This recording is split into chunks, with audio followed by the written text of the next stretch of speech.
I'm the president and CEO of Motionsoft. We're a club management and consumer services SaaS company that also provides billing and credit card processing services. The company was originally founded in 1983, and I worked for a division of the company for several years. I left in '99 and almost immediately started to get calls from some of the customers that I'd been managing, and decided that there was an opportunity in a very segmented market. My brother and I raised a friends and family round, and in 2004 we acquired the assets of the organization and started Motionsoft.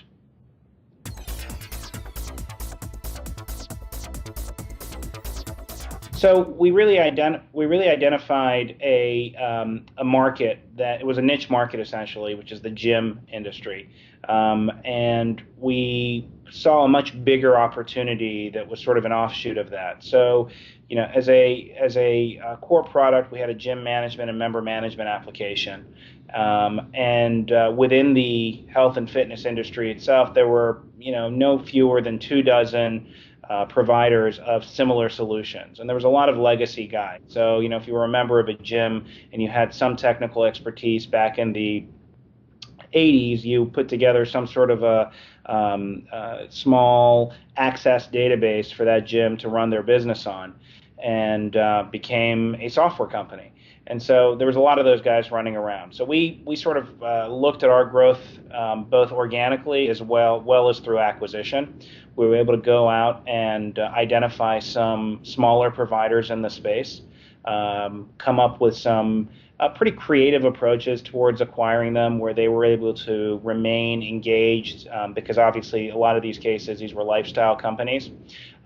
We closed 5 deals where we acquired assets and customers of other companies, rolled them into our company, and then provided those customers with sort of an upgrade path, because obviously those lifestyle companies didn't really provide any long-term solution for the customers that they had, but there was a lot of predictability, a lot of recurring revenue, a lot of stickiness that existed in the relationships that they had built with those customers. So we saw a lot of value in that, and the entrepreneurs that had founded those companies helped us to convert a lot of their customers over to our SaaS products.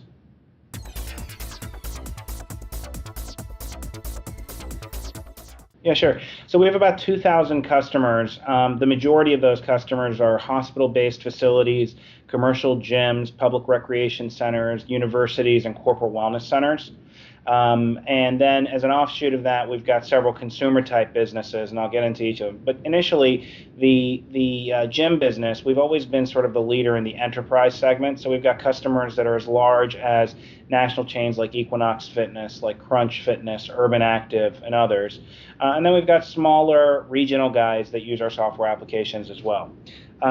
External to the health and fitness industry, we started to see this gradual migration of businesses that have typically been pay-per-use. So, thinking about a car wash, for example, that you would drive up and pay for your wash, and then you do it again the next week or the next month, however frequent you might do that. Changing their business to what people are calling the subscription economy, right? So we've got car washes, a chain of car washes out of Pennsylvania. And what they're doing is they're selling a membership-based solution. So you pay them a monthly fee for service, and you can take your car in unlimited times for washes. It creates brand loyalty, it creates stickiness, it creates all those things that people want to address the business concerns that you would have around things like cash flow, et cetera. So those are the types of businesses that didn't have an integrated payment and CRM solution, and that's what we bring to them.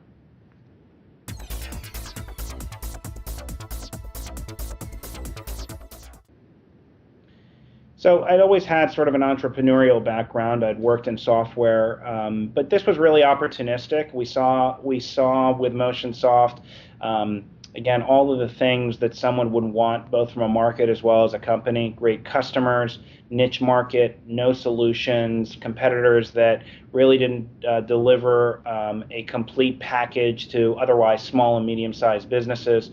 And that's really what enticed my brother and I to go out and make the deal happen initially.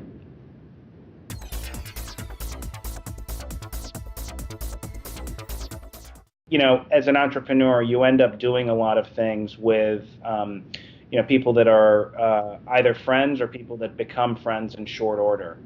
And one of the most difficult things that you face is at different points in your organization's growth, people, don't necessarily fit the position that they originally started in as. Now, that's not to say that they don't have other places to fit within the organization, but VP of Sales is a good example. Your first VP of Sales could be, a childhood friend that is basically making outbound calls, knocking on doors, and closing deals.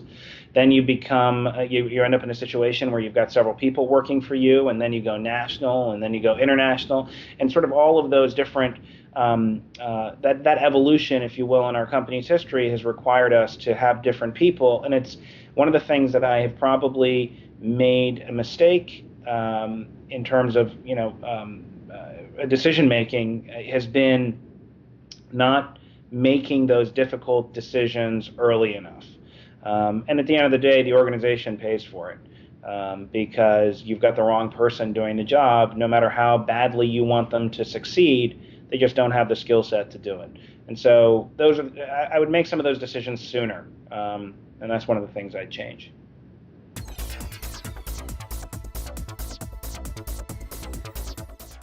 So, when we started to go out to raise funding for Motionsoft back in early 2010, we closed a venture round. I should have mentioned earlier, we closed a venture round in August, $6.2 million venture round. We met a lot of great people. So I credit those people as much as myself for that recognition, because one thing that the network that you have is so critical in giving you credibility as an entrepreneur. And so, a lot of people don't like to do the networking events and don't like to go out and, go to the sort of local, regional, the national events that either your industry has, and from a local perspective, CPAs and lawyers. And, there's so many different variables to meeting the people that can open doors for you. I credit that, the funding as well as this particular award, to those people as much as, anything that I've personally been able to accomplish.